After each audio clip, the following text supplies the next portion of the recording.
Сок или вода пиеме за да се освежиме, за да се хидрираме, без да се сомневаме дали производителот ги запазил сите процедури за безбедност. Годинава надлежните во над 6000 литри освежителни пијалаци и во 36.000 литри вода од увоз откриле бактерии, пошто ги уништиле пратките.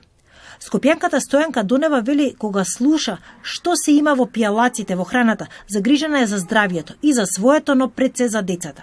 Вели кога ги растела своите деца воопшто не се оптоварувала со тоа, бидејќи била сигурна дека се било според стандардите. Порано не сме гледале дата само и сме им давале, ама ништо не им се случувало. Добри биле, здрави и така. Синот и снаата со нас се. И повише они сега, јас сум стара, више 80 години скоро, и они купуваат, ки им кажам, гледајте, што е подобро, ако е поскапо, ама барем нема да се плашиш. Но ниту цената, ниту брендот веќе не е гаранција за безбедноста. Во лабораториите на Институтот за јавно здравје со децении се тестираат храна, вода, лекови. Се вршат радиолошки, хемиски и микробиолошки испитувања. И тамошните вработени веќе не се изненадени кога кај производите се открива дека содржат микотоксини, пестициди, високи концентрации на конзерванси, засладувачи, бои. Се случува да добиеме производи во кои што има зголемена концентрација на адитиви. Се случува да добиеме микробиолошки неисправни производи. Значи, тука некаква генерална оценка не би можеле да направиме. Има од се по нешто.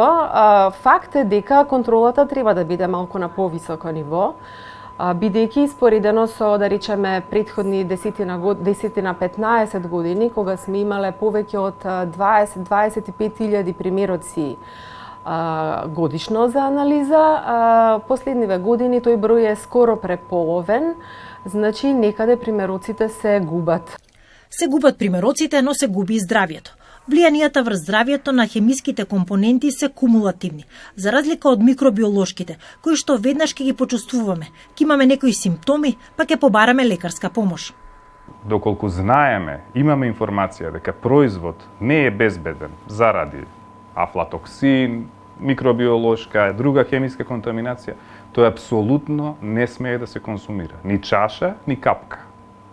Без разлика, значи, во јавното здравје ние не се занимаваме со поединци и со нивната реакција. Може некој поединец воопшто нема да има никаков симптом, нити пак здравствен ефект до крајот на животот, меѓутоа тоа не го спасува оној кој што заради тоа што го консумирал таа чаша или пола чаша од тој производ, ќе има здравствени импликации, компликации кои што можат дури трагично да завршат. Доктор Спировски апелира до надлежните да го зголемат опфатот на проверка, за да имаме безбедна храна. Сме имале такви случаи на производ кој што е контролиран во други лаборатории, кој што дошол на контрола кај нас и ние сме утврдиле дека има определено отстапување кое што не го прави безбеден и тој производ не смее да биде на пазарот. На прашањето што е пресудно, во која лабораторија ќе се носат мострите за анализа, од Агенцијата за храна и ветеринарство одговорија дека основен услов е лабораториите да имаат акредитирани лабораториски испитувања и да конкурираат на тендерските постапки на АХВ.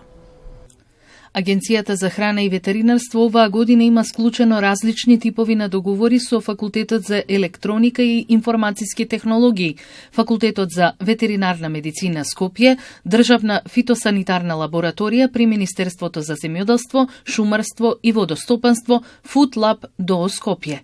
Стои во одговорот на АХВ. Но не само кај нас, и на европскиот пазар неретко се откриваат небезбедни производи. Иако ова не треба да биде утеха, туку потик за будност. Не можеме за апсолутна безбедност на производите да станува збор, кога гледаме дека од надворни се уфрлува дали е брашно, дали е било каков производ кој што е не потполно безбеден или небезбеден, има и високи количини на нешто. Она што е потребно е да има следливост на храната, од нива до трпеза, но треба да има и транспарентност, кој ги крши законите и го загрозува здравието на граѓаните. Според Агенцијата за храна и ветеринарство, доволно е тоа што повлекувањето на небезбедни производи го објавува на својата интернет страница и во медиумите. Истата обврска за информирање на потрошувачите ја имаат и операторите со храна, и според нив, тие оваа обврска во најголем дел ја почитуваат. За оние кои што го кршат законот за безбедност на храна, казните се движат до 10.000 евра. Изминативе 4 години надлежните уништиле 863 тони небезбедна храна од домашно производство и од увоз. Годинава за 6 месеци уништени се 50 тони храна.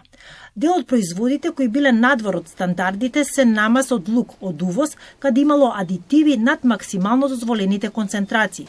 Во конзервираната туна, по потекло од Тајланд, имало зголемено присуство на хистамин. Во кравјо сирење откриена е бактерија. Безбедноста и контролирањето на храната се важен сегмент од јавната здравствена политика, која директно влијае на здравјето на граѓаните и квалитетот на животот.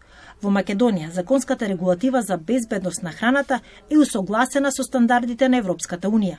Неопходно е континуирано напредување на системите за надзор, вложување во опрема и обука на кадар, како и засилена соработка со меѓународните институции за да се осигура дека македонските граѓани добиваат безбедна храна.